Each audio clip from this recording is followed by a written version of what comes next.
I'll give the floor to Yvonne van der Laan, who, as you'll recall, is LYB's Executive Vice President for the CLCS portfolio, and she's here to set the scene for today's discussions, talking about paving the way to a circular future, innovative solutions for material challenges and carbon reduction. Please give her a warm round of applause. And Yvonne, your clicker is here. The floor is yours. Thank you, Karen. Good morning, everybody. It's good to see a full room again and nicely fresh. I think they left the doors open during the night. That was helpful. And I'm glad to see everybody back this morning. It was a nice dinner. There was a lot of interaction going on. And for sure, my room was at the side of the terrace, so I could hear that there was lively networking going on until well after midnight, which is good, because that was one of the main purposes why we thought it was really helpful to organize this summit, because this is all about making the value chain work and collaboration. So let's get into it. Let's get into day 2, which in the afternoon will end with the absolute highlight. It feels almost like you're going on a school trip. The bus trip to Ferrara to see our pilot facility in Ferrara for MoReTec. But before we get there, we still have hopefully, an entertaining and informative program in the morning. So let's get to it.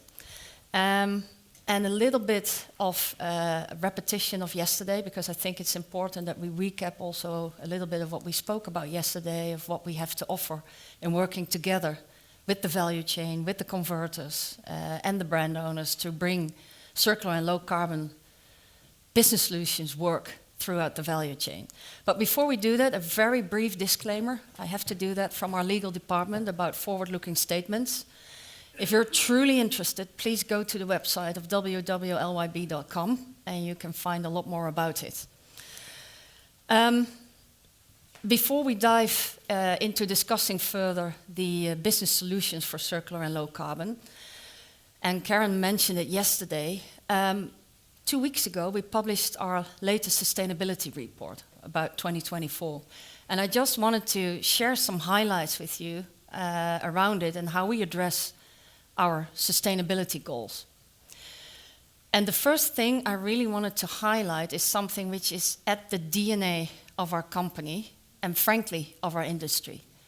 And that is about, within Thriving Society, making sure that our people arrive at work safely, do their work safely in our chemical facilities, in our compounding and master batch facilities, in our mechanical recycling facilities. Extremely important that we achieve goal 0. And that's why I'm so proud to share that in 2024 we had an extreme good result. So the total recordable incident rate is something that we follow very closely. We start the meetings with that, whether it's an executive meeting or a board meeting or a local meeting. Safety is at the core of what we do. And this TIRR score, as we call it, we love abbreviations, was extremely well last year. So 70 of our sites achieved actually goal 0. Which is fantastic. So I think that's well, worth an applause, actually.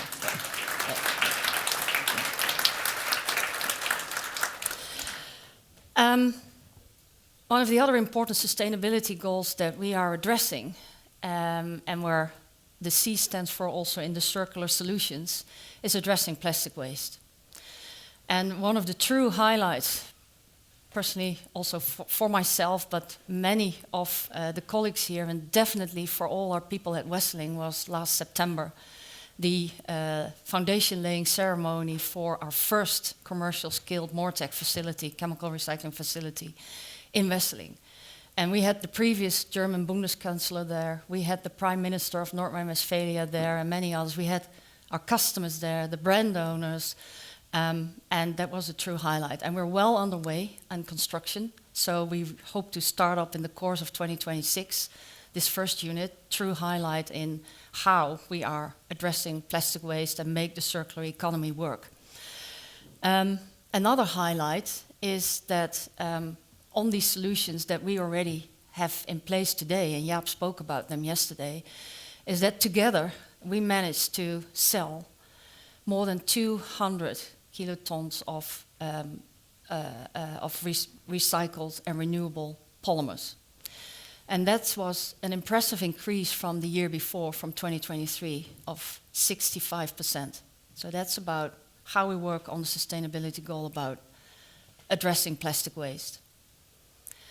Then on scope 2, and as one also of our goals is that by 2030 we are able to at least power 50% of the electricity need that we have for our processes by renewable power. And actually, with what we secured in what we call these purchase power agreements, we managed to achieve that already last year. And even in the first months of this year, we were able to close 2 new renewable purchase power agreements in Europe as we speak. So a great achievement. And another highlight, which was frankly also kind of an emotional one, because we closed down the refinery operation in Houston earlier this year.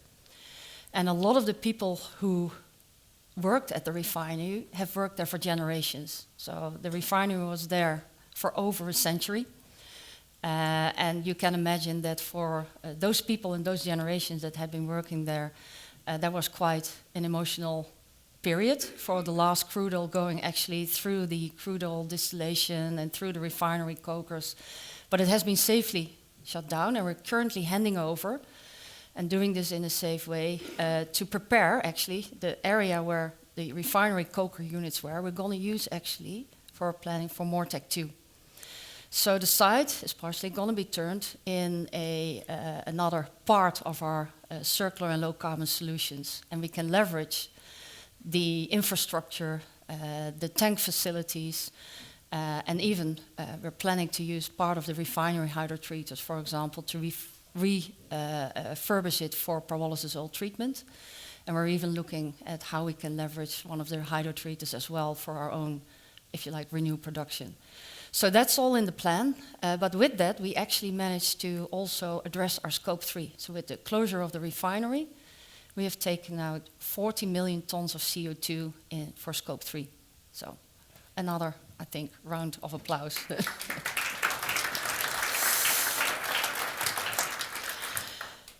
So back to what we started this summit all about: how can we make circular and low carbon solutions make work for you, for our customers, for the brand owners, working in the network of suppliers. And that's something that we're going to talk about more today as well. So Jaap and Eric showed yesterday, first of all, what can you do to make not just PPWR work for you, how to address packaging redesign. And by addressing packaging redesign, there is already a major step to be made when you think about greenhouse gas impact. We also spoke about what other solutions we already have in place to make that work for you. We're going to talk a little bit more, just a repetition of what we have in the portfolio, how we leverage our technical expertise, the R&D expertise we have, the application development expertise we have, which is in the DNA of our company, and we're going to see that at Ferrara as well today, how we can leverage that to make the full solution work for you as well. And we're going to talk a bit more and show you, so don't get frightened by the complexity of the slide of how we're building that integrated ecosystem and how to make sure that we can not just only leverage our existing crackers and polymer units, but also are expanding it not just with MoReTec, but also with infrastructure for sorting, how we make it work together with mechanical recycling, solution-based technologies. So we're going to go a bit deeper into that today. So let's go there. So first of all, revisiting quickly the portfolio of solutions that is already in place today. And I got some feedback yesterday, like, okay, Circulen, that's a great name, but it's confusing. What stands for what? What is recover? What is revive? What is renew? So we're going to make sure that we repeat it over and over again so that it sticks. So first of all, circle and recover. is the solutions we provide today based on our mechanical recycling solutions.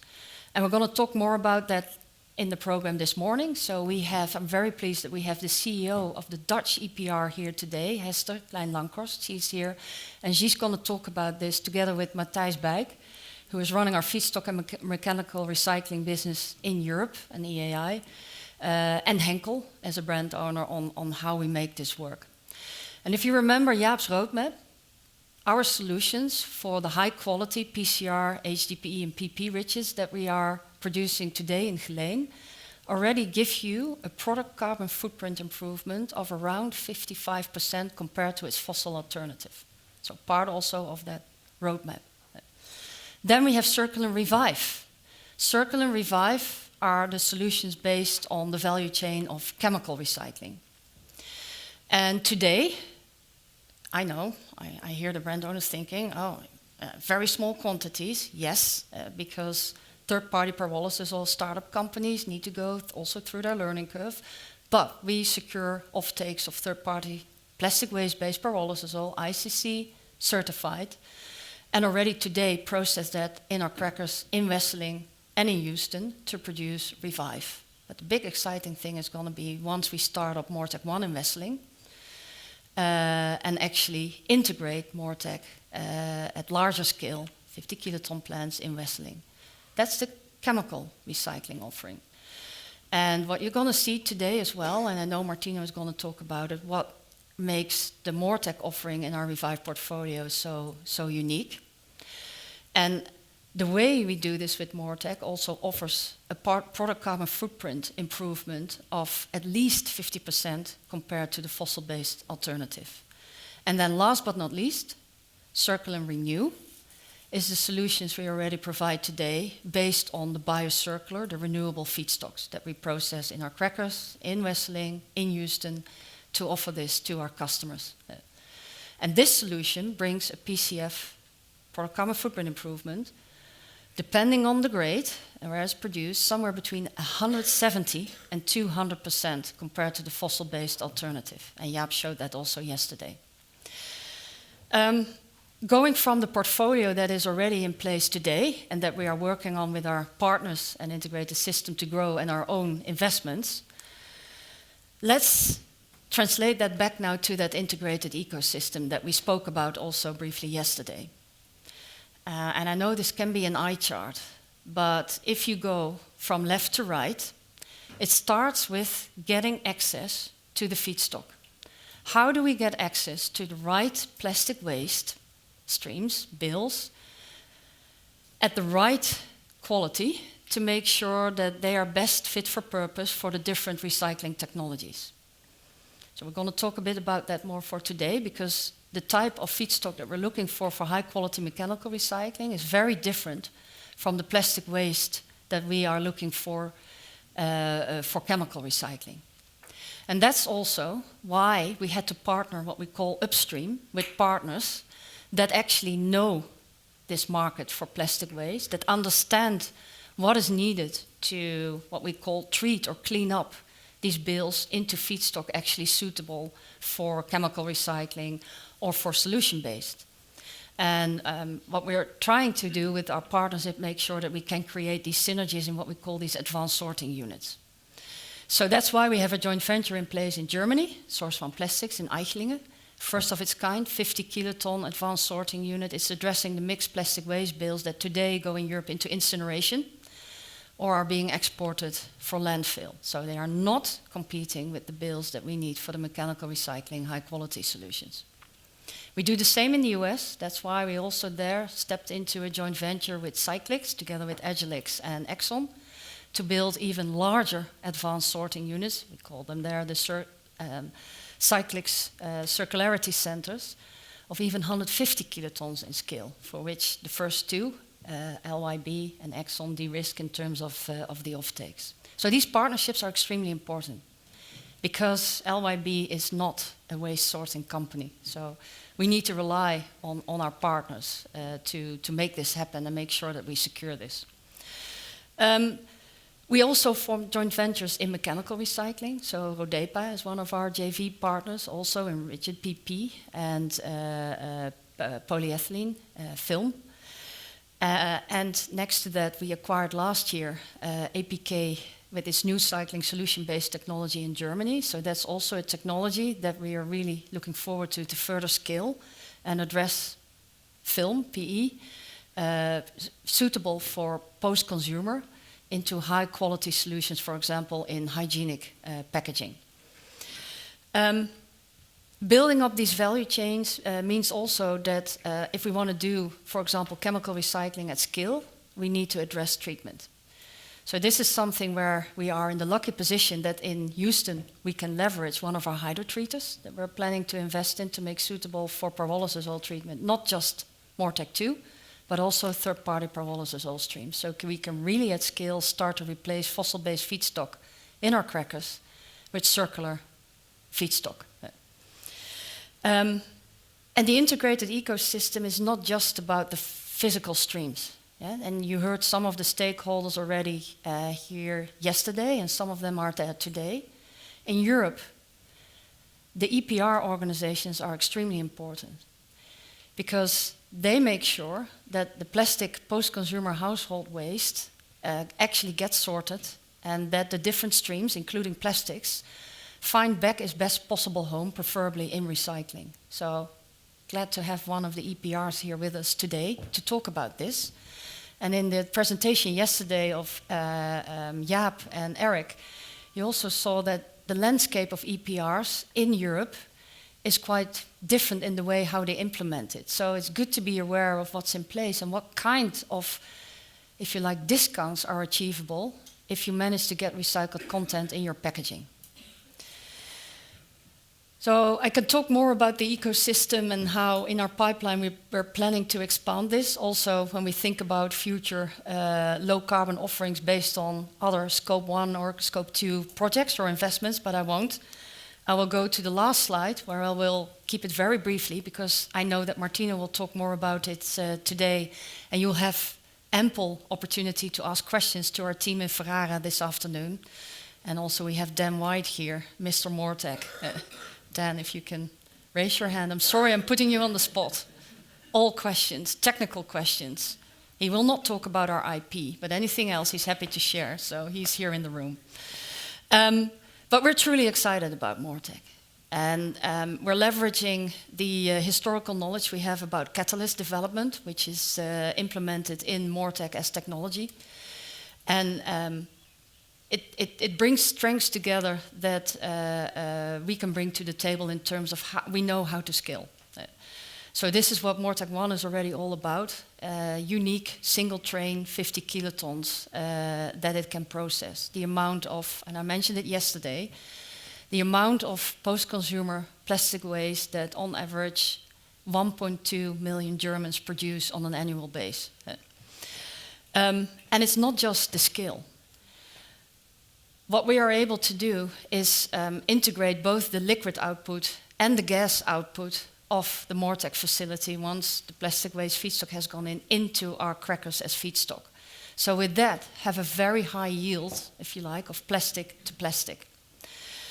And the proprietary catalyst we are using, and the design is based on also, enables us to be very energy efficient and allows us to power the process with renewable power.